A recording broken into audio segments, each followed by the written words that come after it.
Olá, turminha do terceiro, quarto, quinto ano. Sou o professor Raimundo Amorim e iremos para mais uma aula de matemática. Espero que todos vocês estejam bem, se cuidando, se sair, use máscara.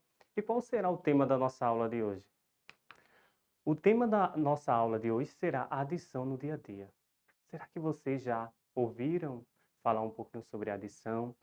Será que vocês já têm noção o que vem ser a adição no dia a dia da gente, certo, galera? Então veja só. Vamos iniciar com uma historinha aqui. Mãe, não consigo dormir. Conta carneirinho que ajuda. Mãe, não está funcionando.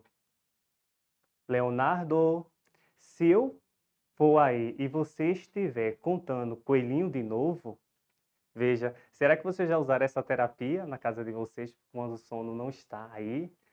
Desse nosso coleguinha aí, turminha? Então veja só, vamos para nossa aula de hoje, adição.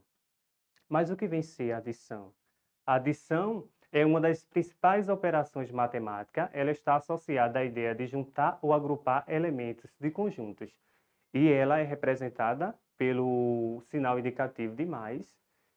E tenho certeza que vocês já ouviram falar um pouquinho da adição, uma das quatro operações matemáticas que é presente no nosso dia a dia, certo, pessoal? Então, veja só, quando a gente pensa em adição, pensando em uma situação problema. Porque hoje a nossa aula de matemática é a gente pensar o quê? A gente verificar que não precisamos apenas fazer, ficar naquela arma e efetue. A gente tem que ler uma situação problema e interpretar interpretar para a gente verificar os conceitos de adição. Por exemplo, quando a gente pensa em adição, quais são as palavrinhas que vêm à nossa mente para a gente conceituar um pouquinho de adição? A gente pensa o quê? A gente pensa em somar, a gente pensa em juntar, a gente pensa em acrescentar. Todas essas palavras nos dão a ideia de adição. Será que vocês aí, turminha, lendo uma situação problema, vocês conseguem identificar e trabalhar a operação de adição? Tenho certeza que vocês já conseguem fazer isso. Mesmo a galerinha do terceiro, do quarto, quinto ano, às vezes tem uma maneira assim, lê um probleminha de matemática e já diz, professor, eu não consigo entender que caminho eu vou buscar. Mas vocês têm que observar o quê? Tem que ler as palavrinhas que nos dá a ideia de adição. Certo, turminha? Veja só, a gente temos os termos da adição. Mas quem são esses termos da adição? Será que vocês já ouviram falar dos termos da adição? Será que a professora, o professor de vocês já trabalhou com vocês esses termos da adição? Por exemplo, aqui a gente temos um exemplo. Algoritmo usual, na verdade, seria 314 adicionado a 123. Vamos pensar em uma situação aqui. Vamos pensar que João tinha R$ 514 e ganhou de sua avó mais R$ 123. Aí no nosso algoritmo usual aqui, a gente organizou como 514 sendo a primeira parcela e 123 como sendo a segunda parcela. O resultado aqui, quando a gente adicionar 4 com 3, 7, 2 e 1, 3, 5 e 1, 6, totalizando R$ 637 que ele tem agora. Só que a gente percebe também que 514 sendo a primeira parcela, 123 sendo a segunda parcela, e o resultado a gente chama de soma ou total. A gente precisa ter o cuidado na hora que a gente for organizar a nossa adição no algoritmo usual, a gente observar o cuidado de que unidade tem que estar sempre abaixo de unidade, dezena sempre tem que estar abaixo das dezenas e centena tem que estar sempre abaixo das centenas. Mas, professor, a ordem de grandeza desses dois exemplos aí, a gente está observando que está sendo até as centenas. Mas, professor, se fosse outro exemplo, com extensão, fosse até, vamos dizer, as unidades de milhar, seguiria o mesmo padrão. A gente tem que observar unidade abaixo de unidade, dezena abaixo de dezena e centena abaixo de centena e unidade de milhar abaixo de unidade de milhar. Mas, professor, eu posso resolver uma adição de outra forma, claro que a gente poderia utilizar esse mesmo exemplo e a gente responder de outra forma. Que forma a gente poderia também trabalhar a adição? A gente trabalhando na decomposição, decompondo os números. Por exemplo, aqui no nosso exemplo, 514. Se a gente for fazer a decomposição do número 514, a gente vai verificar o quê?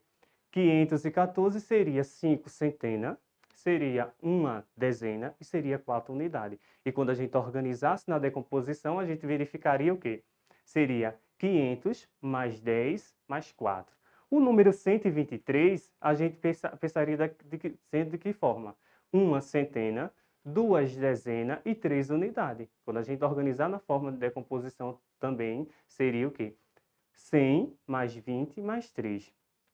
Estão acompanhando aí direitinho, galerinha? Veja só, mesmo a gente decompondo os números aqui, a gente está relembrando um pouquinho das nossas aulas anteriores aí que a gente passou sobre o sistema de numeração decimal, certo? Agora, se a gente for compor, vou adicionar esses valores, se a gente for adicionar as unidades, se a gente for adicionar as dezenas e se a gente for adicionar as centenas, vamos verificar que iremos chegar ao mesmo resultado. Por exemplo, 3 com 4 seria 7, 10 com 20 seria 30, 500 mais 100 seria 600. Tranquilo? A gente verifica que o resultado não mudou. Então, temos duas formas da gente resolver a nossa adição. Aí, o que acontece? Será que vocês achariam melhor utilizar o método da decomposição ou o método de algoritmo usual? Claro, minha gente, que a gente verifica se, né, turminha, que usando os algoritmos usual facilitaria mais a nossa resolução, a gente ganharia tempo. Vamos pensar que vocês estavam realizando um teste. E no teste, se você for usar a forma de decomposição dos números, vocês vão ficar um pouquinho mais atrasados. Professor, mas eu chegaria à mesma resposta. Estaria errado? Não, estaria correto também. Mas às vezes na matemática é bom a gente utilizar os métodos mais tranquilo, um método mais rápido para a gente chegar à nossa resolução. Mas eu queria também chamar a atenção de vocês, já que a gente está aqui na decomposição e observando o algoritmo usual e a forma de decomposição, eu queria que vocês compreendessem uma forma. Se a gente mudar a posição das parcelas, o resultado não vai alterar. Por exemplo, se eu colocasse o 514 como sendo a segunda parcela e o 123 como sendo a primeira parcela, o resultado não ia alterar. Por que, professor, o resultado não ia alterar? Porque estamos na propriedade comutativa da adição. A ordem das parcelas não ia alterar o resultado, certo, pessoal? Isso é uma dica já para a gente também estar falando um pouquinho, já que a gente está falando sobre algoritmo das adições, certo? Aí vejam só, em que situações utilizamos a adição? Será que vocês, turminha aí, já foi fazer compras no supermercado com os pais de vocês? E o que acontece quando vocês vão para o mercado com os pais de vocês? Vocês percebem que cada produto que você vai pegando ali nas prateleiras do supermercado, você vai colocar no carro de vocês. E quando chega no final, o que acontece? Quando chega no final, vão passar no caixa e todos esses produtos serão adicionados um por um até vocês visualizar a quantidade que deu de compras no mercado. Então, esse processo vocês também estão trabalhando a adição, certo, turminha?